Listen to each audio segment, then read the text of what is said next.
Welcome. আমরা এখন ICDS এক্সামের জন্য গুরুত্বপূর্ণ 25টি কোশ্চেন নতুন সেট এমসিকিউ আকারে প্র্যাকটিস করাবো। মনোযোগ সহকারে প্রথম থেকে শেষ পর্যন্ত এই ক্লাসটি করবে। আর অবশ্যই ক্লাসগুলো যারা করছো আইসিডিএস কথাটি কমেন্টে অবশ্যই লিখবে।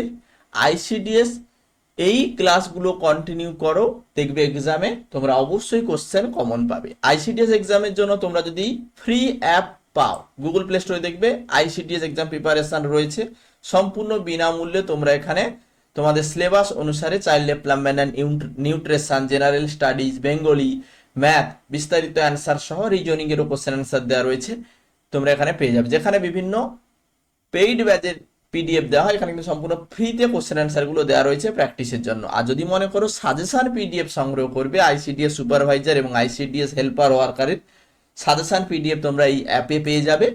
পেমেন্ট করলে অটোমেটিক্যালি সাজেশন পিডিএফ ডাউনলোড হবে। তো আমি কথা বাড়াচ্ছি না, আজকে আমরা গুরুত্বপূর্ণ 25টি কোশ্চেন রেখেছি আইসিডিএস এক্সামের জন্য, সেগুলো আমরা প্র্যাকটিস করব। তো এখানে প্রথম কোশ্চেন, জন্মের পর প্রথম 6 মাস একটি শিশুর জন্য সবচেয়ে নিরাপদ, সেরা এবং সম্পূর্ণ আহার কোনটি? জন্মের প্রথম 6 মাস, এই জন্মের প্রথম 6 মাস বয়সে শিশুকে শুধুমাত্র মায়ের বুকের দুধ খাওয়ানো উচিত। এটাই হচ্ছে শিশু সব থেকে সেরা খাবার বা সম্পূর্ণ আহার, এখান থেকেই শিশু পায়। চোখের দৃষ্টিশক্তি ভালো রাখতে এবং রাতকানা রোগ এড়াতে আমাদের প্রতিদিনের খাবারে মূলত কোন রঙের শাকসবজি বেশি থাকা উচিত? বলছে চোখের দৃষ্টিশক্তি ভালো রাখতে এবং রাতকানা রোগ এড়াতে আমাদের প্রতিদিনের খাবারে মূলত সবুজ এবং হলুদ বা কমলা রঙের শাকসবজি খেতে হবে। মূলত মাথায় রাখবে গাজর, পেঁপে, মিষ্টি কুমড়ো প্রচুর পরিমাণে ভিটামিন রয়েছে, যেটা বিটা ক্যারোটিন থাকে, চোখের জন্য খুবই উপকার। তাহলে সবুজ এবং হলুদ সঙ্গে কমলা রঙের খাবার খেতে হবে। মানে অ্যাকচুয়ালি সবজিগুলোর কথা বলছে, এই ধরনের সবজি। গলায় বা গলার কাছে থাকা থাইরয়েড গ্রন্থি ফুলে গিয়ে গলগণ্ড রোগ হওয়া আটকাতে আমাদের রোজকার রান্নায় কি ধরনের লবণ ব্যবহার করা উচিত? গলার কাছে থাকা থাইরয়েড গ্রন্থি ফুলে গিয়ে গলগণ্ড রোগ হওয়া আটকাতে আমাদের রোজকার রান্নায় কি ধরনের লবণ ব্যবহার করা উচিত? আয়োডিন যুক্ত লবণ ব্যবহার করা উচিত। ভারতের শিশু দিবস কার জন্মদিন উপলক্ষে প্রতি বছর পালিত হয়? ভারতের শিশু দিবস কার জন্মদিন উপলক্ষে পালিত হয়? জওহরলাল নেহেরুর উপলক্ষে। জওহরলাল নেহেরুর জন্মদিন উপলক্ষে আমরা শিশু দিবস এই দিনটি পালন করি 14ই নভেম্বর। অঙ্গনারী কেন্দ্র বা কেন্দ্রে 3 থেকে 6 মাস বছর বয়সী শিশুদের মূলত কোন পদ্ধতিতে পড়াশোনা বা প্রাক প্রাথমিক শিক্ষা দেওয়া হয়? অঙ্গনারী কেন্দ্রে প্রাক প্রাথমিক শিক্ষা দেওয়া হয় 3 থেকে 6 বছর বয়সী শিশুকে, যেখানে খেলার ছলে বা ছড়া গানের মাধ্যমে এই শিক্ষাটি দেওয়া হয়। ওকে, প্লে ওয়ে মেথড যাকে বলে।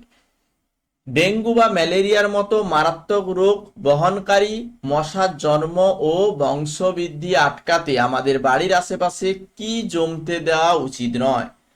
ডেঙ্গু বা ম্যালেরিয়ার মতো মারাত্মক রোগ বহনকারী মশার জন্ম বংশবৃদ্ধি আটকাতে আমাদের বাড়ির আশেপাশে কি জমতে দেওয়া উচিত নয়? বদ্ধ বা জমা জল। ভিটামিন সি সব থেকে বেশি পাওয়া যায় কোন স্বাদের খাবারে? ভিটামিন সি সব থেকে বেশি পাওয়া যায় টক জাতীয় ফলে। তাহলে টক জাতীয় ফলে ভিটামিন সি সব থেকে বেশি পাওয়া যায়।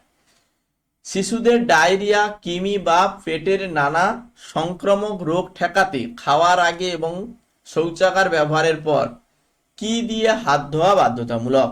অ্যান্সার করো।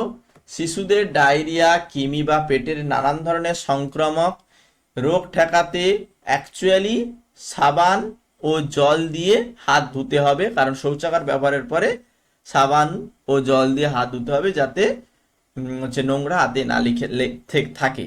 নেক্সট, সাবান ও জল দিয়ে। হাড় ও দাঁত শক্ত ও মজবুত করতে ক্যালসিয়ামের প্রয়োজন হয়। নিচের কোন খাবারটি ক্যালসিয়ামের সব থেকে সহজ ও সেরা উৎস? বলছে হাড় ও দাঁত শক্ত এবং মজবুত করতে ক্যালসিয়ামের প্রয়োজন হয়। নিচের কোন খাবারটি ক্যালসিয়ামের সব থেকে সহজ ও সেরা উৎস? ক্যালসিয়ামের সব থেকে সহজ উৎস হচ্ছে হাড় ও দাঁতের জন্য দুধ। দুধ। কোভিড-19 মহামারীর হাত থেকে বাঁচতে আমাদের ভারত সরকার নাগরিকদের মূলত কোন দুটি দেশীয় টিকা দিয়েছে? কোভিশিল্ড এবং কোভ্যাক্সিন, এই দুটো, কোভিশিল্ড এবং কোভ্যাক্সিন দেওয়া হয়েছে। এবারে আমরা সাধারণ জ্ঞান থেকে কিছু এমসিকিউ কোশ্চেন প্র্যাকটিস করব। ভারতের জাতির জনক কাকে বলা হয়? জাতির জনক হলেন মহাত্মা গান্ধী। মহাত্মা গান্ধীকে ভারতের জাতির জনক বলা হয়। ভারতের জাতীয় প্রাণী কোনটি? ভারতের জাতীয় প্রাণীর নাম বাঘ বা রয়্যাল বেঙ্গল টাইগার। বাঘ বা রয়্যাল বেঙ্গল টাইগার হচ্ছে ভারতের জাতীয় প্রাণী। স্বাধীন ভারতের প্রথম প্রধানমন্ত্রী কে ছিলেন? স্বাধীন ভারতের প্রথম প্রধানমন্ত্রী হলেন জওহরলাল নেহেরু। জওহরলাল নেহেরু স্বাধীন ভারতের প্রথম প্রধানমন্ত্রী। সাধারণ জ্ঞানে একটি পূর্ণবয়স্ক সুস্থ মানুষের দেহে মোট কয়টি হাড় থাকে? একটি সুস্থ পূর্ণবয়স্ক মানুষের সাধারণ 206টি হাড়, শিশুদের ক্ষেত্রে 300টি। নেক্সট, ভারতের স্বাধীনতা দিবস প্রতি বছর কবে উদযাপিত হয়? এটা সবাই জানে, 1947 সালের 15ই আগস্ট থেকেই পালন করা হচ্ছে। আমাদের রাজ্য পশ্চিমবঙ্গের রাজধানীর নাম কি? আমাদের রাজ্য পশ্চিমবঙ্গ, রাজধানী হচ্ছে কলকাতা। ভারতের জাতীয় সঙ্গীত জনগণ মন কে রচনা করেছেন? জনগণ মন রচনা করেছেন রবীন্দ্রনাথ ঠাকুর। হিন্দু ধর্মের কোন বিখ্যাত উৎসবকে আলোর উৎসব বলা হয়? আলোর উৎসব কাকে বলে? দীপাবলি বা দেওয়ালিকে আলোর উৎসব বলা হয়। বর্তমানে ভারতের মোট অঙ্গরাজ্যের সংখ্যা কয়টি? ভারতের মোট অঙ্গরাজ্যের সংখ্যা হচ্ছে 28টি অঙ্গরাজ্য। 28টি বর্তমান ভারতের অঙ্গরাজ্য রয়েছে। সাধারণত জল গরম করতে সব থেকে কি বলছে, সাধারণত জল গরম করতে করতে ঠিক কত ডিগ্রি তাপমাত্রায় পৌঁছলে জল ফুটতে শুরু করে? সাধারণত জল গরম করতে করতে ঠিক 100 ডিগ্রি সেলসিয়াসে পৌঁছলে জল ফুটতে শুরু করে। তাহলে 100 ডিগ্রি সেলসিয়াস রাইট অ্যান্সার হয়ে যাবে। এক লিপ ইয়ার বা অধিবর্ষে মোট কত দিন হয়? এক লিপ ইয়ার বা অধিবর্ষে 366 দিন হয়। 366 দিন হয় লিপ ইয়ারে।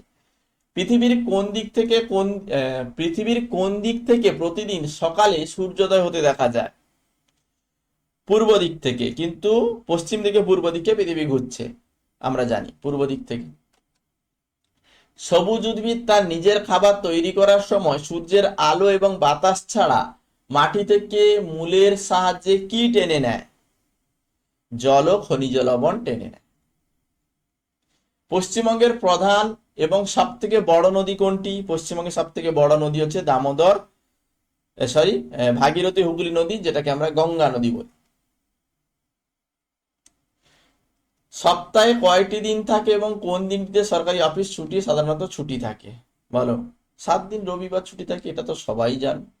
তো আমি কিছু ইজি কোশ্চেন আজকে আমি আলোচনা করলাম, একদম সহজ পাতি কোশ্চেন যাকে বলে। তো এই কোশ্চেনগুলো আমি এই কারণেই শেয়ার করলাম, তোমরা কিন্তু অনেকেই অ্যাক্টিভ নও। যাতে তোমরা ক্লাসগুলোতে অ্যাক্টিভ হও, ক্লাসে কোশ্চেন অ্যান্সারগুলো যাতে তোমরা নিজেরা করতে পারো, সেই জন্য কিন্তু আমি এই ধরনের কোশ্চেন অ্যান্সার প্র্যাকটিস করাচ্ছি। তোমরা চাইলে আরো কোশ্চেন অ্যান্সার প্র্যাকটিস করব, গুরুত্বপূর্ণ ইম্পর্টেন্ট কোশ্চেন, তার জন্য অবশ্যই ক্লাসগুলো বন্ধুদের সঙ্গে শেয়ার করতে হবে এবং কমেন্টে আইসিডিএস কথাটি অবশ্যই লিখতে হবে। ওকে।